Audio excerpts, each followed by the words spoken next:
Our panelists of today are members within the community who are celebrated and are of great notoriety in their several fields. We have Greg Brown, who is the Business Development Specialist, Colorado Housing Finance, known as CHAFA. James Whitehead, Region 8 Director for HUD's Office of Fair Housing and Equal Opportunity. Helen Taylor, Program Director for Comprehensive Housing Counseling, Northeast Denver Housing Center, and Walter Huff, Executive Board Member, NIREB, and Real Estate Advisor. So let's celebrate all of them.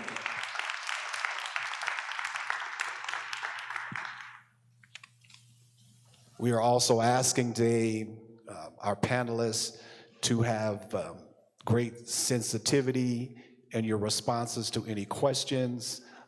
Simply stated, if you can be concise to the point, that will help this panel flow with just great success. I want to ask the first question, and all of the panelists can feel free to speak to this question.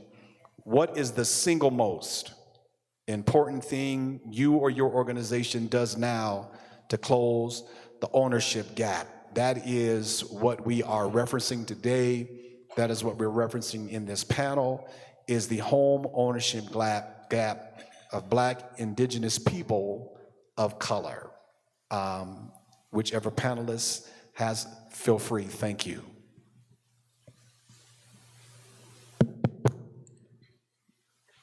So I'm Helen Taylor, and I'm with Northeast Denver Housing Center. Can you guys hear me okay? Oh. Excuse me. So Northeast Denver Housing Center is a nonprofit that's been in existence. This is actually our 42nd year. And I've been with the organization for 22 years. So some of the things that we've been doing since forever is affordable housing. So there's really two components to Northeast Denver Housing Center. One is we have a team of architects that design and develop our affordable houses that we sell, and rental properties as well. Since 2010, we've done about 600 projects that's geared toward for low to moderate income people. Our second component is housing counseling, where we are professionals that meet with these home buyers and renters, and basically we coach them. We help guide them in getting ready for home ownership if that's the goal.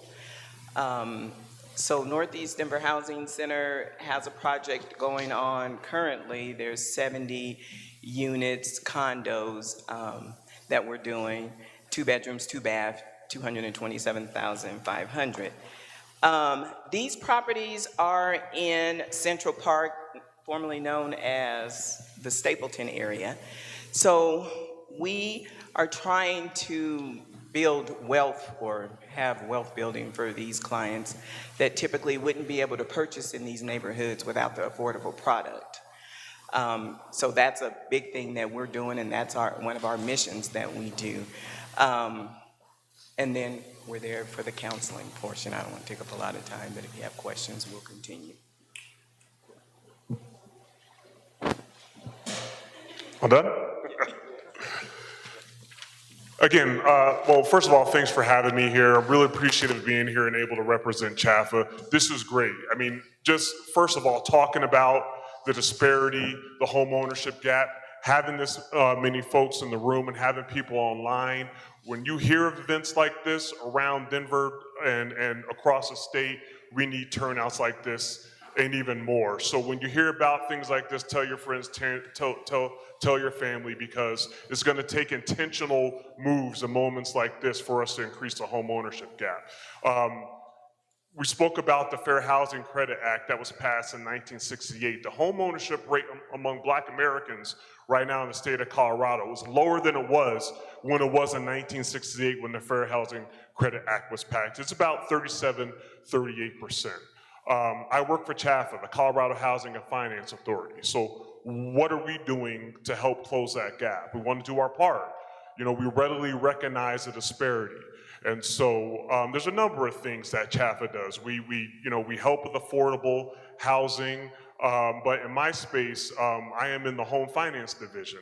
And what we did a few years back, 3-4 years back, we partnered with the African American Trade Association, and we did that to help with really finding out community needs. We had focus sessions, we had one-on-one interviews. We want to meet the community where they are. So we established 3 pillars: outreach, education, and resources. And so with my work that I do, getting out in the community, I really stand by those 3 pillars: getting out in the community, talking to folks, coming to events like this, going to workshops, education on the resources that are available to communities to get into the homes. And once you are able to obtain the resources, let's go further and talk about the discipline that it takes to stay in those homes and really start the generational wealth that we always all talk about, that sounds so easy to get, but have to help with getting there. And so we really, as CHAFA, want to help folks in the community with down payment resources that can go towards your down payment, go towards your closing costs. We hold workshops. We do home buyer education. Anything that we can help. We have hundreds of participating lenders in the community that are able to use these programs. We partner with people like Walter Huff and ladies like Helen Taylor to help us in the community do this work. And I'll say one more thing.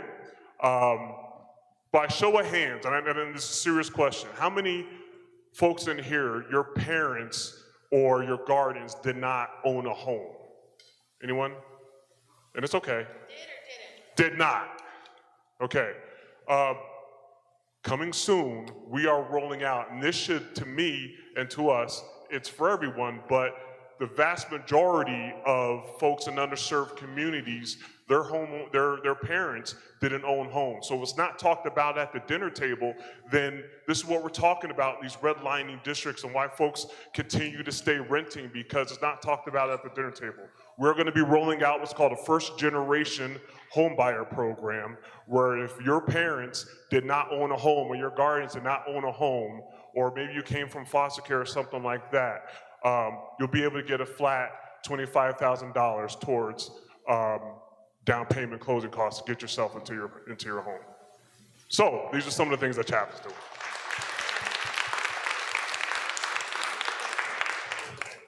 Okay, here we are. First of all, I want to say thank you for Denver Metro Fair Housing Center. My name is Walter Huff. I'm a real estate advisor, but more importantly, I am a executive board member for an organization that's called NAREB, N-A-R-E-B. That stands for the National Association of Real Estate Brokers. We are the oldest trade organization of color in America. We were started in 1947 by 12 black real estate professionals. And the reason being, because black real estate practicing professionals were not allowed to be a member of NAR, the National Association of Realtors.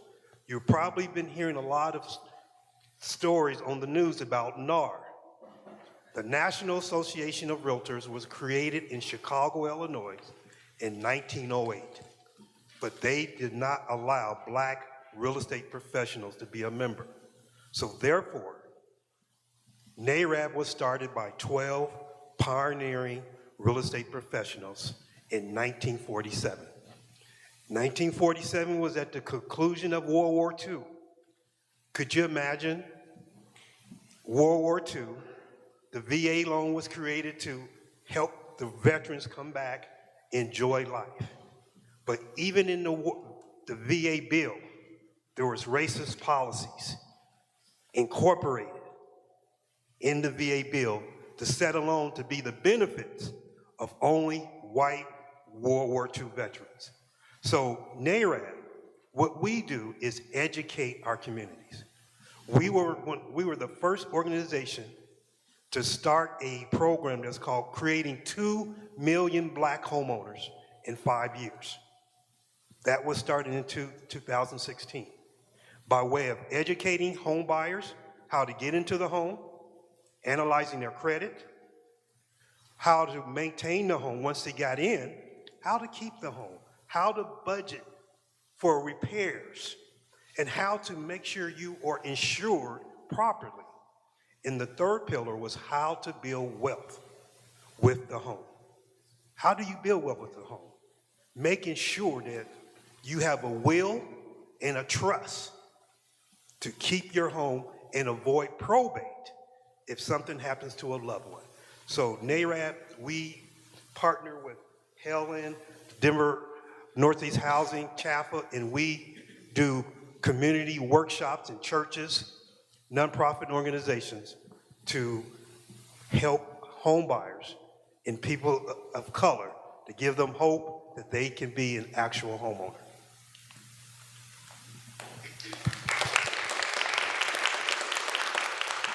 Good morning, and thank you, Denver Metro Fair Housing, for having me here. Robert, I'll try to be.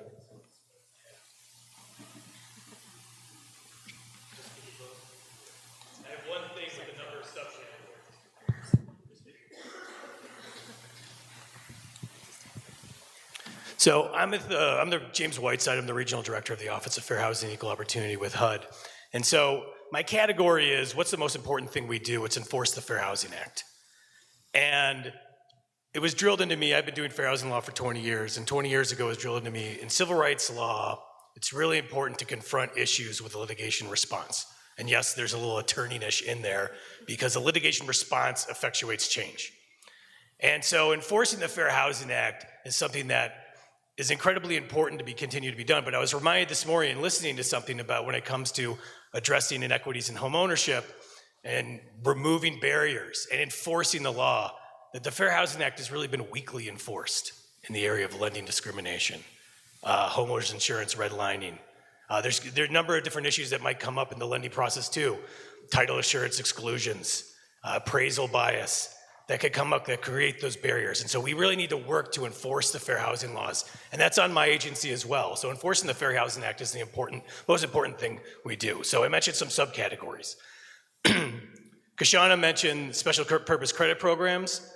HUD, Office of Fair Housing and Equal Opportunity, deemed that special purpose credit programs do not run afoul of the Fair Housing Act. A special purpose credit program is designed to address a social need. That's why it is legal under the Equal Credit Opportunity Act and the Fair Housing Act. What's that social need? The social need is to address systemic discrimination. Systemic discrimination has occurred that creates segregation in our communities and created this wealth inequality. So special purpose credit unions, the leadership of the person on top of my organizational hierarchy, Demetria McCain, is consistent with the Fair Housing Act's protections. Another way that we looked at the Fair Housing Act and enforcement comes in appraisal bias. The President administration established a task force under the Property Appraisal and Valuation Equity Task Force, and that looked at the appraisal industry. And there's many facets to the appraisal. The appraisal industry was predominantly white male dominated. And when you say that, for a trade industry, it was the most white male dominated industry in the country. And so this task force is look at that, try to change industry practice, try to provide education on how to request a consideration of valuation when a home is appraised lower, provide education on the complaint process to, again, enforce civil rights laws, enforce fair housing laws to attack appraisal bias. And those actions will be able to remove those barriers. Also, leveraging data. In the lending industry, there are so many different federal agencies. You talk about bureaucracy. I was talking to someone today about just HUD, trying to explain my agency, which is a relatively small agency. The bureaucracy around lending is pretty profound, the number of different agency actors involved. And so the federal government, through HUD's leadership, is trying to leverage data to be able to better understand inequity in appraisal discrimination, and through enforcing the Fair Housing Act. We expect in this coming year, we'll see cases in which HUD charges discrimination in cases involving the undervaluation of homes. And then another thing that Kashana mentioned, affirmatively furthering for housing. 1968, this is embedded into the statute, the obligation of HUD and the federal government to affirmatively further for housing. Does anyone know how much has been done in regards to affirmatively further for housing in the past 56 years? Not a whole lot. Your silence is pretty much on point. And affirmatively furthering for housing is a concept that we really need to embrace because it does flow through HUD dollars, but say the city of Denver gets $1. City and County of Denver gets $1 of HUD dollars. Now they have this obligation to affirmatively further fair housing. And oh, by the way, that goes to the mayor's office. So this is going to encompass all their programs and activities. And also, it's not just what they do with the HUD dollars. Those programs are already designed to meet the needs of the Fair Housing Act. They come from similar justification and purposes. It's looking at how these communities, how these governments, these local governments expend their dollars in all their programs and activities. How are they doing community reinvestment? How are they addressing wealth gap? How are they addressing homeownership gap? Identifying those barriers and taking concrete action and being held accountable for that.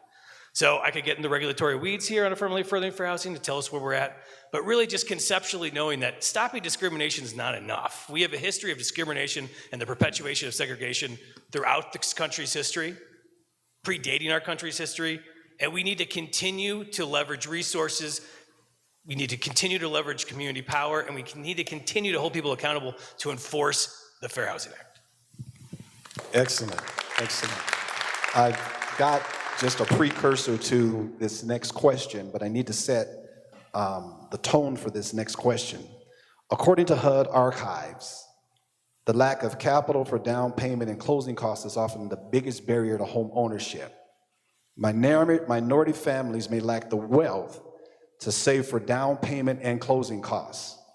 Other barriers to Black home ownership include government-sponsored exclusionary zoning, redlining, predatory lending schemes, higher mortgage denial rate, income gap, lack of transgenerational wealth, and the lack of liquid assets. The question is, what does your agencies and the work that you do, because you all meet the public at different points of contact, but how do you help those homeowners to be who have some psychological, emotional challenges that do not feel that they're worthy, do not feel that they should ever even be in a position to be able to buy a house? How do you help them psychologically to move beyond what their experiences have been versus what their future can become? Pastor Martin, I really appreciate that question, because what we're talking about is a generations of hopelessness, of not believing that you can own a home. At NARAD, we are determined to meet the community where they're at and let them know they can be a homeowner. If you don't have hope, you don't have any plan to own a home. There's a statistic that says when a parent owns a home, their children's chances of owning a home increases by 8%. And so that is, when you start talking about generational home ownership, just for example, there was a study that was done in 1947 in a county in Mississippi on who was able to get a VA loan. Out of 13,000 cases of World War II veterans that was guaranteed the VA loan, guess how many was guaranteed of the Black World War II veterans? Out of 13,000, 2. This is 1947, 77 years ago. When you're talking about a generation that's 25 years span, thinking about the disparity of generational home ownership. If the Black veterans would have achieved 1,000, the hope of home ownership would have been greater. So I say that to say we have to meet our communities, give them hope, partnerships with organizations that will give our community hope that they can buy a home if they have everything else just like our white counterparts, their credit files, debt to income, down payment assistance. One thing that I would really like to see is our community get credit for their good rental payment history, and see if that will create a positive trade line on their credit report.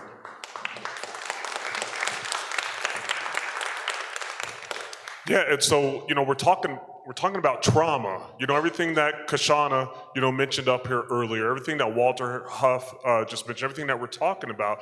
Over time, there's these little microaggressions, right? These things that you know when you're a person of color and you feel like, and you know that the system hasn't been built for you, and these loan denials happen, these low appraised value happen, you know, it's already out there. All these hurdles, all these obstacles. And so you're talking about the, you know, the change of the mentality. That's the hardest part. When I get out, and what we do at Chafa, again, what our part is when it comes to this is educating, and hopefully, you know, I let people know home ownership is possible. You know, that's my main theme of it all. And it's trying to change a mindset that has been traumatized from, you know, seeing your parents go through it, your grandparents go through it, your aunts and uncles. But I would just say, you know, you just gotta keep hope, keep fight, keep believing and wanting to get there, and know that you will eventually get there, and that generational wealth and that home ownership is possible. But it's a hard thing to do. It's hard to change a mindset, because I said earlier, if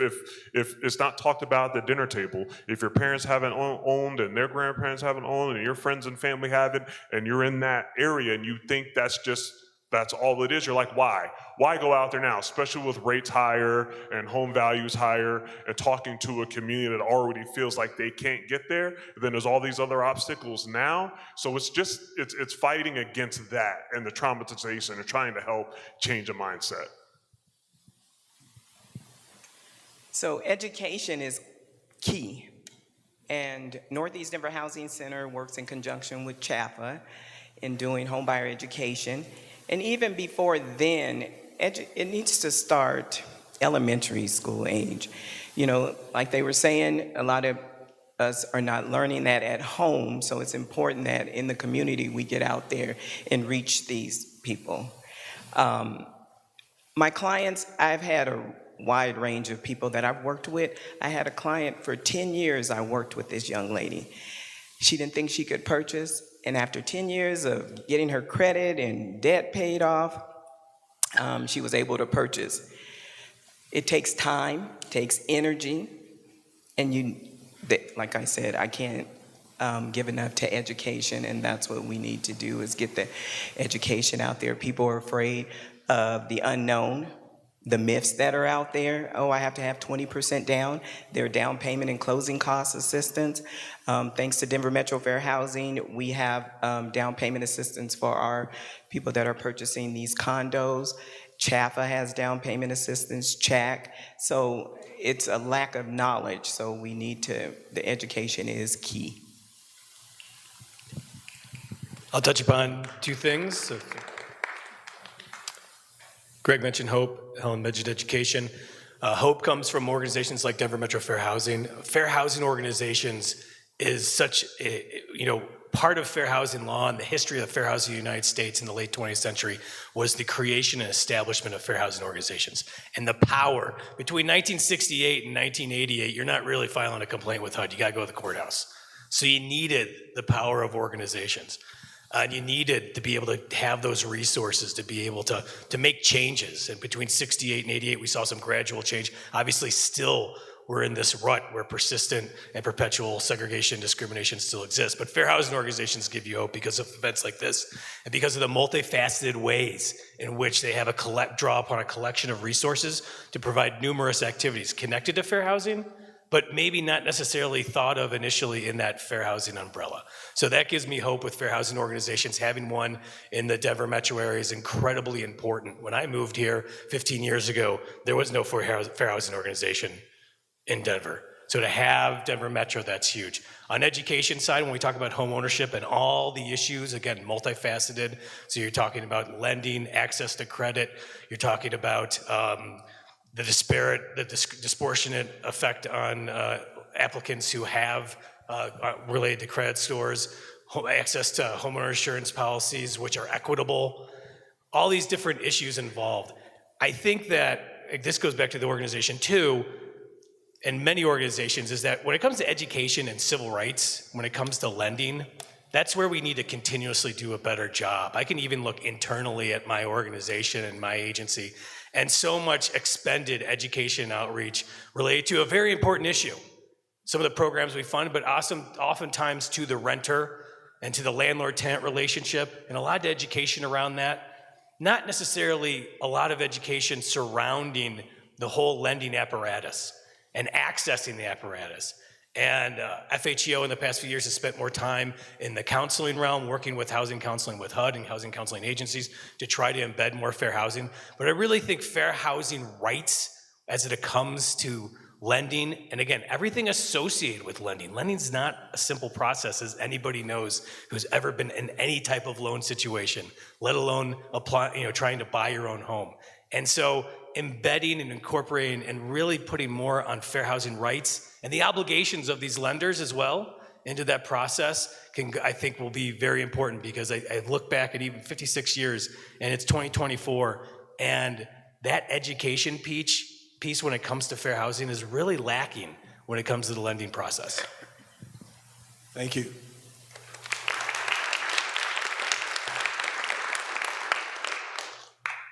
On the heels of the generational realities or the lack of within home purchasing, I have two young people, 24 and 28, who purchased a home recently in Central Park. Now, they didn't have a choice in the matter. Their parents insisted that they buy this property. It didn't matter what they thought. Matter of fact, it didn't even matter how they felt. We understood the value and the benefit of home ownership. The question is, what do you say to young people who feel they have no hope of buying a home? What is the information gap that needs to be closed to get young people involved in the conversation of home ownership? Go ahead.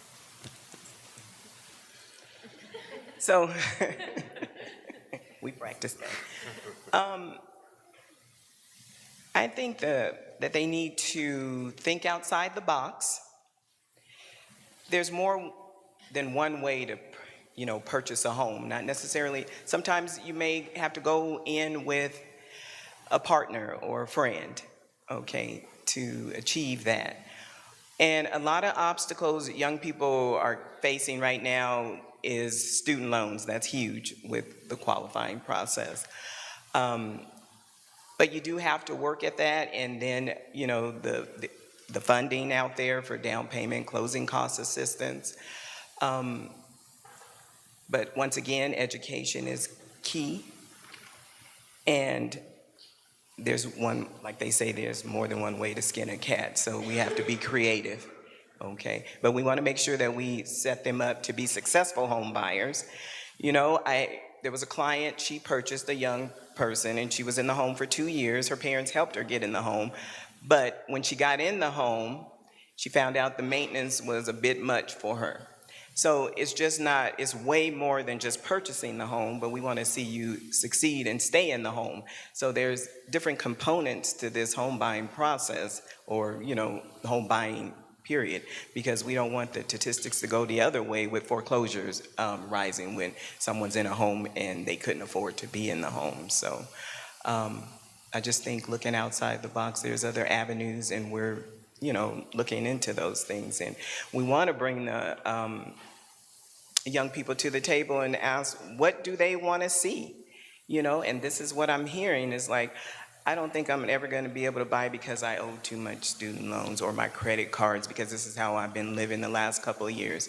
Maybe you have to go back home for a while and save, God forbid, and save until you purchase, until you can purchase the home and have enough money for you.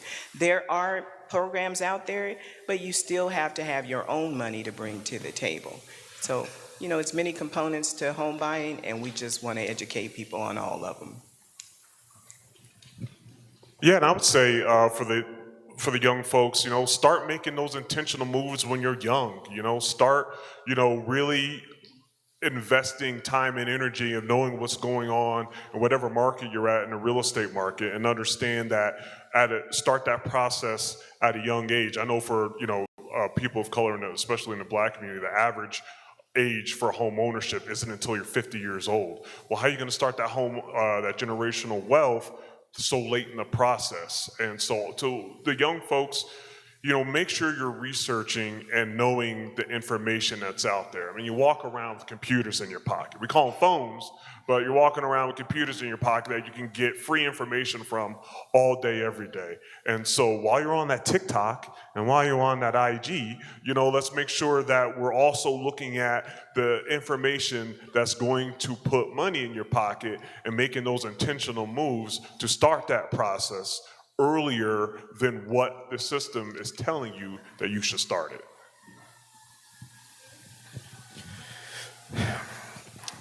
You had mentioned that your sons bought a home. Was there sacrifices involved that they had to make? My children didn't have to make any sacrifices. They just had to put it in one way, they just had to do what they were told. Okay. Doing it now. How many young folks have the blessing to have a parent that said, this is what you're going to do? To buy a home, as you probably already know, takes sacrifice. It takes giving up something to achieve a goal that you know is going to be a benefit for the next generations. And so my advice is the young folks, just think there's a different mentality now when it comes to home ownership. Is it a home ownership? Is it home ownership, or is it a asset ownership? From the conversations I've had with young folks, a lot of them are looking at it as an investment standpoint to get the home, stay there a couple years, and turn it into a rental. And maybe we need to have those conversations with young folks because they want to be millionaires quicker than any other generation before us. And so we have to have, I think, different conversations with our young folks to explain the benefits of home ownership. Now, I know in the Black community, Fannie Mae did a study. There are 1.3 million mortgage-ready Black professionals right now that if they went to Greg Chaffa, they can get their mortgage approved. But for some reason, they still elect to rent. What is it? What is that disconnect? Are we explaining the benefits of home ownership over a period of time? We'll see, but we need to have those conversations. Thank you. I think James has a response as well. When it comes to fair housing, I always think of urgency. The time to act is now. The time to act was 100 years ago, 50 years ago, 25 years ago, 10 years ago. I always think about urgency. But with this question, I think you can take it slow because homeownership is an iterative process. It is a slower process. There's a lot of things to consider. There's the buying the home, there's the buying your first home, there's buying your second home. There's leveraging equity in the home. Student loans has been mentioned. One of the reasons why that has such a disproportionate impact on people of color is because white people have been leveraging the equity in their home to be able to pay for education. So this is an iterative process, which I think it's knowing the universality of it. And this is one area where you can take it slow. Fair housing means housing of your choice. So it's okay to rent now, but it's important to consider the benefits, especially when it comes to your family's wealth, your generational wealth, when it comes to homeownership. So I think this is an area, take it slow and learn, and where we can get that education to take it slow and learn. Because slow, as we all know, as you go on, slow kind of moves faster. So those things will come up, but I like to think about that, taking it slow, because it's not just buying that first home, it's that second home, and it's the wealth, and it's the value of your home, and it's all the equity that surrounds that. Thank you. This next question, and Mr. Huff, we're not trying to put the spotlight on you, but this next question comes from just a recent reality. On March 15th, a historic court settlement resulted in the National Realtors Association eliminating the standard 6% commission paid on real estate sales. Experts say this is the biggest challenge to the operation of the real estate market in 100 years, and that it will dramatically reduce the cost of buying and selling a home. What impact, if any, will this change have on closing, the home ownership gap in the Black community? First of all, I believe it's a multi-level question with multi-level problems. With that NAR decision, remember, it was started out of Missouri. Here in Colorado, we've always practiced buyer agency representing the buyer and giving the seller the choice of co-oping. And so the answer to the question, I think what is going to happen is it could raise a red flag in terms of the affordability of a buyer to buy a home. Because if the seller does not wish to pay for the co-op fee to the buyer's agent, where is the buyer going to get that money from? That's one of the hurdles right now for buyers is down payment and closing costs. And so in my mind, I'm thinking that our community, the real estate community, needs to explain to sellers and buyers the value that real estate advisors bring to each transaction. And so I believe education is the key in that the market typically takes care of himself. And I believe that in the long run, you're still going to find sellers who are willing to pay the co-op to a buyer's agent to consummate the real estate transaction. Are we passing that? Okay. Well, for me, you know, in the kind of work I do, I would say how it's going to affect the Black community. I mean, we've talked about all the hurdles already, you guys, right? All the hurdles that we're already facing, the mindset that's already there, and now this. And we don't know how everything is exactly going to end yet, and so we're all just kind of assuming what may or may not happen. But, you know, again, this could be something that affects the buyer, and we're already talking about the hurdles that folks in the Black community have with already buying a home, and now there's a possibility that they might have to have more burden on them when it comes to this settlement. It's just another hurdle. So how can it affect them? You know, it's just another piece in that mindset that they're going to have to get past, and just again get out there and seek what kind of help can kind of counteract that and help them get in the home. But it's just, here we are with another hurdle. And so I just want to ditto everything these young men have said about it's going to affect the buyer. And maybe the down payment assistance programs can adjust, you know, to accommodate that fee. And there's been talk from Fannie Mae and Freddie Mac that they may be able to roll these costs in, but they're just talks at the moment. So, but it's definitely a possibility it could affect the buyer. I'd just add, and then this might come because I said in the beginning, I think of things in terms of litigation response. But when I saw that, the first thing I thought about is policy and unintended consequences. And it seems the unintended consequences is what we don't really know how that's going to play out. But that's the first thing that I thought of when that settlement announced, is they've made this policy decision on the surface, but as Mr. Huff and I were talking about earlier, impediments pivot. Once you pivot somewhere and get positive gain, there's another barrier that comes out of nowhere that comes up. And that's certainly something that might occur here. Excellent response. This is not in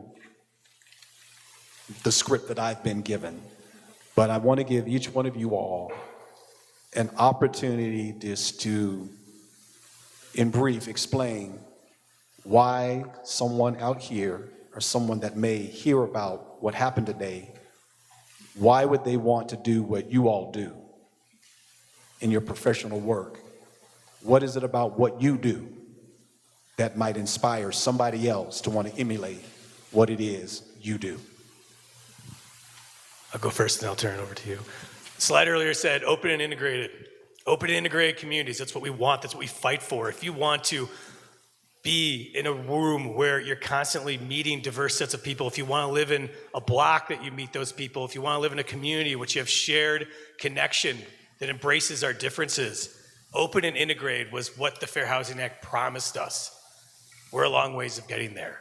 But it's because of people in this room, it's because people on the stage, it's because people in our communities, friends, family, others, that we have the opportunity to keep moving closer to the promise of the Fair Housing Act. That's what drives me, the promise of the Fair Housing Act. I was promised an open and integrated society in America. We don't have that. And if you value that and you embrace that and you want to lift each other up and not just focus on individual gains or get sucked in our subclasses of sections in which we continually erect barriers to ourselves, then you embrace fair housing and you embrace an open and integrated communities and you embrace working towards the promise of the Fair Housing Act. So that's why I do what I do. We all have personal experiences. Fair housing work is very personal. But when we leverage that to actually pursue that end, open and integrated communities, open and integrated lives, that's our ethos, that's our mindset. That's how you become involved in the fair housing movement, even if you don't know it's fair housing. So I do what I do because it's changing people's lives. I work for a nonprofit, so it definitely is not the money. So, you know, from working, you know, like with a client for 10 years, to see that reward, to know that she didn't have much hope when she came in, but over the years, she got it and she made a difference. And that's so rewarding to see someone in their home and after the work that they've been through. So this is why I do the things I do. And then they refer people, and it just goes on and on and on. And they never forget what you do for them. So I do what I do because I was there. I was that guy. You know, I pulled my credit once. I was like, oh my Lord, I didn't know I could get that low. And you know, so there was a fight. There was years of being on the bus and the light rail at 5 a.m. and working 2 jobs and fighting to get my credit back built up. You know, I spent my 30s making up for mistakes that I did in my 20s. And so when I talk to, you know, the younger folks and I talk to folks that are buying homes, I say, don't make that same mistake I did. So I do what I do because I've been there and I've been through that fight and I got to home ownership and I realized, you know, how important it was and is and still is and will be. You know, if there's anything in our country that's like tried and true that you can invest in, and there's been ups and downs, but the one thing that always comes back and bounces back is real estate. And so I've been there, I've been through the fight, and it's fulfilling for me to be able to go out there and help folks that may be in the same position that I was in and might be going through some struggles. It's rewarding, it's fulfilling, and then be able to do it like that with a company like Chaffa that is out there trying to fight that same fight and being on a team. You know, I have great teammates that, you know, showed up today to, you know, to help me out when I didn't think I was, you know, gonna have that. And so it's rewarding to help people that may have been in my position, to share with them that it's possible because I was in that same position. So it's true fulfillment for me. I was on the lending side for 15 years and it was fulfilling helping folks get that loan to get in their home, but not like this, not like the work that I'm doing now. So that's why I do it.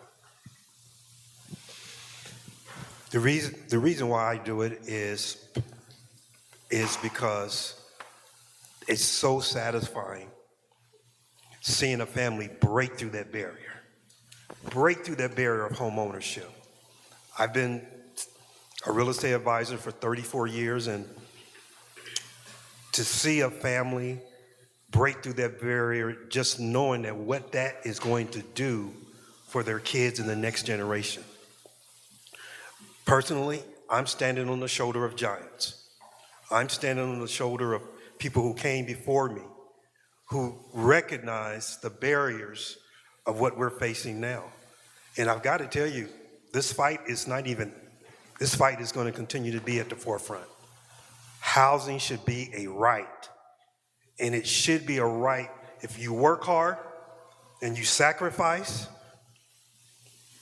you do the things that is required to get your loan approved, you should be able to buy a house. That is a right in America. And so I say that to say this, that my personal life's work is to see people of color be homeowners. Straight out. There's no side gimmicks, there's no hidden agenda. Because I know when we become homeowners, it's good for America. We create jobs. If we close the gap of home buyers in the communities of color, we create jobs, and it's better as a whole for everyone. So that's why I do what I do. Awesome. Before we go into our Q&A, can we celebrate this panel for your courageous responses, and we thank you for your transparency, for allowing us to see a little bit into your world and into your own personal lives, and we appreciate that. Any questions that are going to be asked, again, we will ask that you would come to the center mic. We've built in some time for any Q&A, and if you would come now, thank you.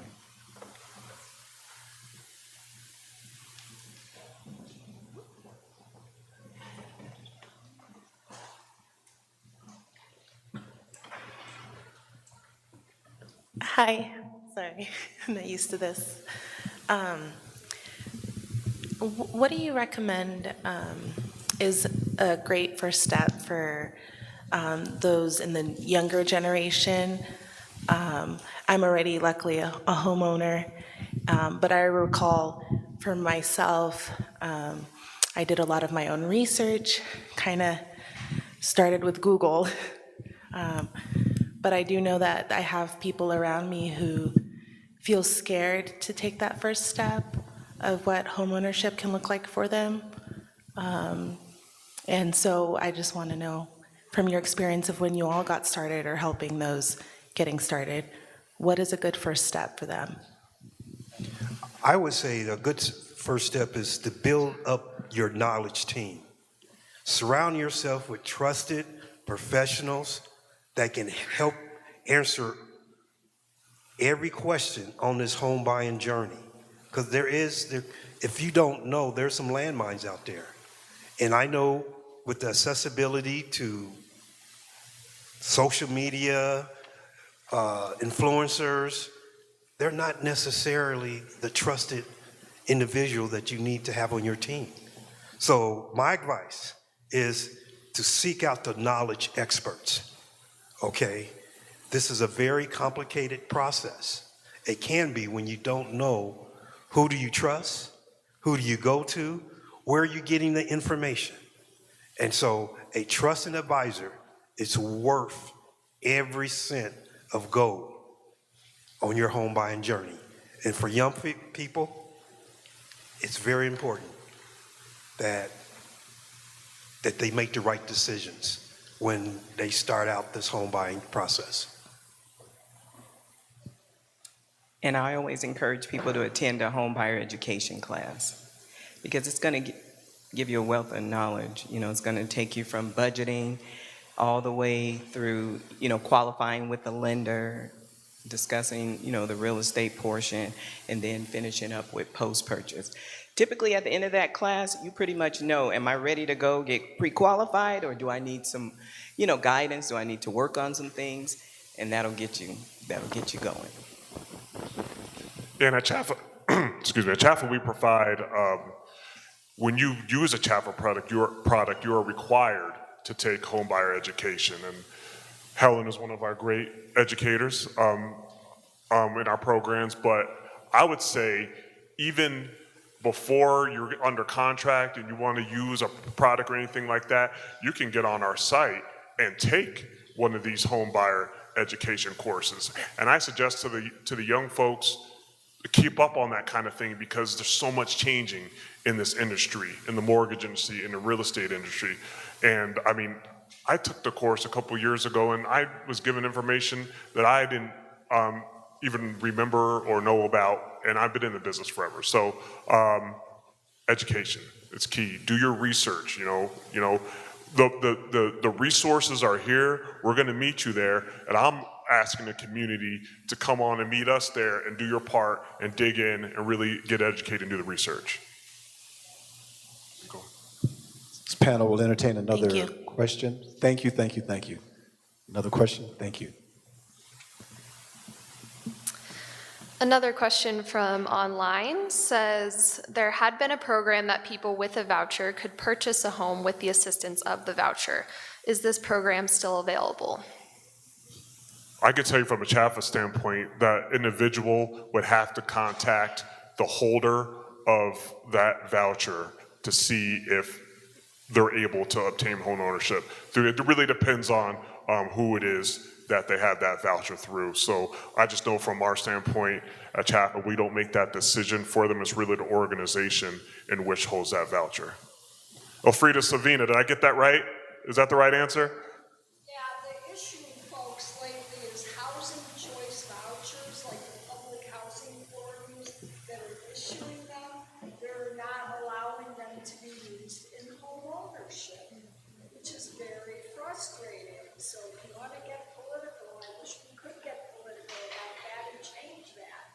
You know, to me, it makes more sense to spend that subsidy on buying a home, not paying for rent. And you're with HUD, so. And see, that's why we say roll with a good team. That's why I keep a team with, see?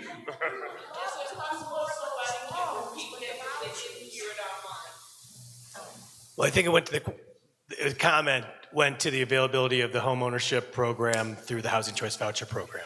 So not my field. This is recorded, but I can give some. It's a discretionary program, so you're right. There are housing authorities, public housing agencies, so they're funded by HUD, which can participate in the home ownership program, but it's a discretionary opt-in on behalf of that housing authority. And if you want to come into my field, oftentimes we see it in individuals who have disabilities ask for a reasonable accommodation to participate in that program. And fortunately, through HUD regulations, that has been determined to be unreasonable that a homeownership program is created for one individual to participate. So it is a discretionary program. So you probably, yes, you have to look at the local power behind getting the energy for that program. Public housing agencies are usually some form of local unit of government, municipal in Colorado, they're municipal and corporations. So that's something that the first step would be going to the public housing agency. And then also, and again, not my field, but porting is encouraged. So maybe one housing authority doesn't have a home ownership program, but another housing authority does, and porting to that other jurisdiction and administering that voucher there and enjoying the, getting in that program might be a possibility. Disclaimer, not my field, but I'm happy to connect you with someone if you had wanted to further go into that. This panel could entertain one more question. One more question. This would be the final question. And, I think we have someone that's already coming. She was already coming. I'm sorry. Keep coming. You just had a further distance to go. Thank you, everyone. I've really enjoyed this panel. I was wondering if you see any limitations to trying to address the racial wealth gap through home ownership and potentially related to just shifting attitudes that are potentially among younger people who feel like home ownership is could be a burden or just don't want the responsibility of owning a home. I would just, from the fair housing civil rights law perspective, is that homeownership is not going to be is not in itself going to close the wealth gap because of issues like redlining, because of issues, equity in homeowners insurance policies, the different dynamics related to how we've segregated our society is that homeownership alone is not going to close that wealth gap. So I think that's important to kind of consider that there are a lot of facets of the perpetuation of discrimination and segregation in our society, that how we've treated communities, how they invest in their communities, the present issue of gentrification, historical and cultural neighborhoods and trying to keep and restore them and preserve them. There's a lot of issues that go into it. So I think to that question is homeownership is not necessarily the end all be all closing the wealth gap. It's one of the pieces and it's a very important piece that we need to consider.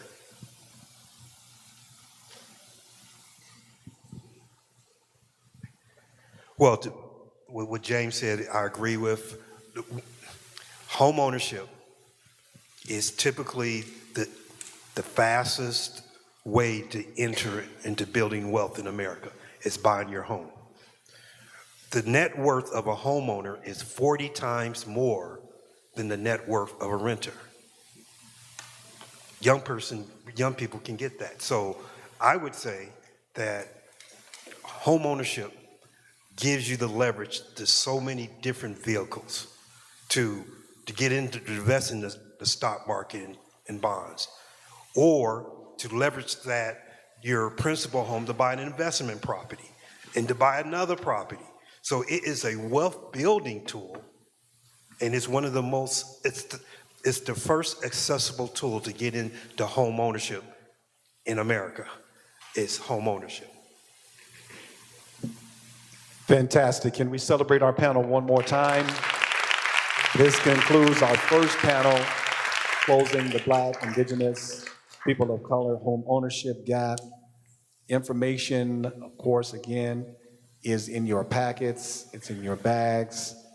You can also follow up after this conference if there are any other additional questions to help you to move forward.